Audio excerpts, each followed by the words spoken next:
হয়, দক্ষিণ হালমাৰা মানকাচৰ জিলাবাসী ৰাইজৰ বাবে অতিকৈ এটা ভাল খবৰ, কিয়নো এতিয়াৰে পৰা চিটি স্কেন কৰিবলৈ যাব নালাগে গোৱালপাৰা, গুৱাহাটী নাইবা বাহিৰলৈ।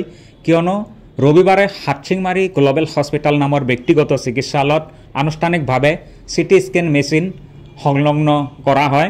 দক্ষিণ হালমাৰা মানকাচৰ জিলাৰ যুটীয়া স্বাস্থ্য সেৱা সঞ্চালক আৰু গুৱাহাটীৰ পৰা অহা ইউৰ'লজিষ্ট ডক্টৰ প্ৰিয়ংকু প্ৰতিম শৰ্মা আৰু লগতে দক্ষিণ হালমাৰা মানকাচৰ জিলাৰ কেইবাগৰাকী চিকিৎসকৰ উপস্থিতিত হাটশিঙমাৰী গ্ল'বেল হস্পিটেল নামৰ ব্যক্তিগত চিকিৎসালয়ত ৰবিবাৰে আনুষ্ঠানিকভাৱে চিটি স্কেনৰ মেচিন সংলগ্ন কৰা হয়।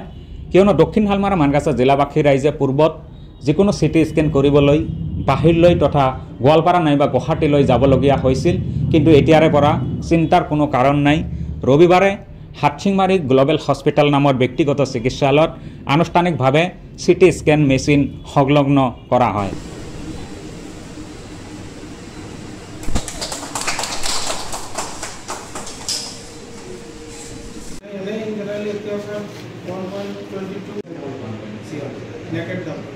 আপোনালোক সকলোৱে জানে যে যোৱা 6 মাহৰ পৰা লাহে লাহে হাটশিঙিমাৰী হেল্থৰ সেক্টৰত বিভিন্ন ধৰণৰ কাম আগবাঢ়ি গৈছে। গ্ল'বেল হস্পিটেলৰ জৰিয়তে আমি সিজাৰিয়ান সেকশন কৰিলোঁ, তাৰপিছত প্ৰথম লেপাৰস্কপিক গল ব্লাডাৰ কলিচিষ্টেক্টমি কৰিলোঁ।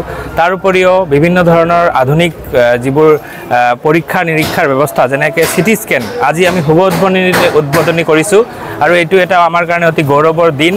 আমি সেয়ে আপোনালোকক এই ভিডিঅ'ৰ জৰিয়তে জনাব বিচাৰিছোঁ যে আজি আমাৰ হস্পিটেলত চিটি স্কেন আনুষ্ঠানিকভাৱে উদ্বোধনী হ'ল। আমাৰ হস্পিটেলৰ জইণ্ট ডিৰেক্টৰ ছাৰ আৰু গুৱাহাটীৰ পৰা ইউৰ'লজিষ্ট ডক্টৰ প্ৰিয়ংকু প্ৰতিম শৰ্মা তেখেতে নিজে হাতেৰে ফিটা কাটি পেলাই এইটো অনুষ্ঠানটো শুভ উদ্বোধনী কৰিলে।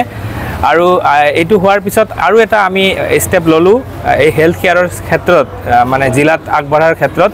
আৰু অতি সোনকালে আমি আৰু কিছুমান ইম্পৰ্টেণ্ট বস্তু আমি কৰি আছোঁ, যেনে আমি গেষ্ট্ৰএণ্ট্ৰলজিষ্ট ডক্টৰ অমিতাভ গোস্বামী অহা অক্টোবৰ মাহৰ পৰা আমাৰ হস্পিটেলত ৰেগুলাৰলি আহিব। ইউৰ'লজিষ্ট ডক্টৰ আপোনালোকে মাহত 2বাৰকৈ পাব।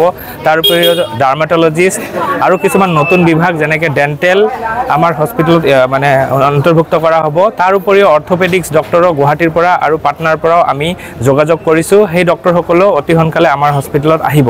গতিকে এই হস্পিটেলৰ যিটো ইনফ্ৰাষ্ট্ৰাকচাৰ বনোৱা হৈছে, মানে আমি ষ্টেট অফ দ্য আৰ্ট যাক কয়, মানে একদম বেষ্ট অফ দ্য বেষ্ট কৰাৰ কাৰণে আমি চেষ্টা কৰিছোঁ, আৰু যাতে আমি আগবাঢ়ি যাব পাৰোঁ তাৰ কাৰণে ৰাইজৰ পৰা আমি শুভকামনা বিচাৰিছোঁ।